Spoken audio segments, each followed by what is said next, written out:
Nous ne voulons plus être des cobayes. C'est ce qu'exigent les citoyens qui participent à la marche des cobayes. Cette marche a pour but d'informer la population sur les conséquences néfastes de la pollution et de la malbouffe sur notre environnement et sur notre santé et de dénoncer le pouvoir trop grand des lobbies face aux citoyens et au pouvoir public. Empoisonnés, intoxiqués, tous concernés, tous cobayes. Ah, ça met l'ambiance. L'eau, l'air, les sols sont pollués.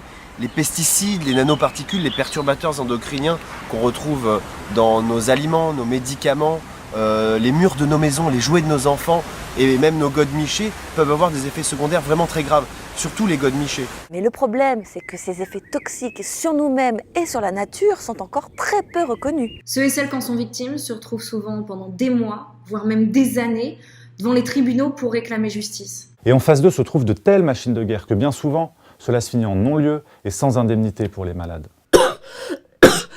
Docteur, je suis sûre que si j'ai un cancer, c'est à cause de ce que je respire au travail. Paranoïa aiguë. Je vais donc vous prescrire quelques neuroleptiques. Pas de panique, la ténacité triomphe parfois. Prenons l'exemple de l'implant contraceptif Essure, fabriqué par le laboratoire Bayer. Sa commercialisation a été stoppée en 2017 grâce à l'action de l'association Résiste, qui s'est démenée pour prouver sa dangerosité. Ou encore le cas du paysan Paul François, qui restera le premier à avoir fait condamner en France le géant de l'agrochimie Monsanto pour son intoxication au lasso, un puissant herbicide désormais interdit. Mais ces victoires sont encore bien trop rares. Hélas! Les lobbies pharmaceutiques et de l'agroalimentaire ont beaucoup trop de pouvoir et font passer leurs profits avant notre santé. Alors ne comptons pas sur eux pour s'auto-réguler. Il est temps que les pouvoirs publics, les citoyens et toutes les organisations qui souhaitent un environnement plus sain et plus respecté s'unissent. Il y a déjà des solutions existantes et d'autres à venir. L'interdiction ou le boycott des produits dangereux, l'indemnisation des victimes, une meilleure prévention, la création d'un corps d'experts indépendants et enfin pouvoir décider collectivement des lois de santé publique. La guillotine, ouais!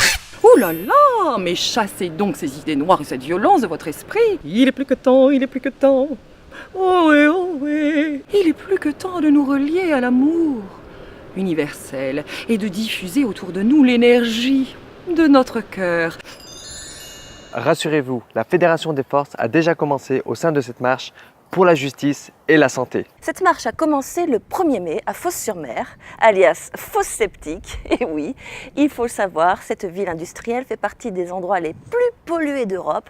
On y trouve 2 fois plus de maladies qu'ailleurs en France, comme le cancer, le diabète, l'asthme. Champion du monde! Elle se terminera le 30 juin à Paris, avec quand même une délégation qui partira dès le lendemain faire un petit coucou à la Commission européenne à Bruxelles, où se prennent de nombreuses décisions en matière de santé. Nous proposons et nous disposons. Pour soutenir ce périple courageux, vous pouvez participer vous-même à l'une des étapes que vous trouverez sur cette carte, en hébergeant les marcheurs, en faisant un don sur Hello Asso, en étant un relais média par des articles ou des vidéos, et bien sûr en partageant l'info.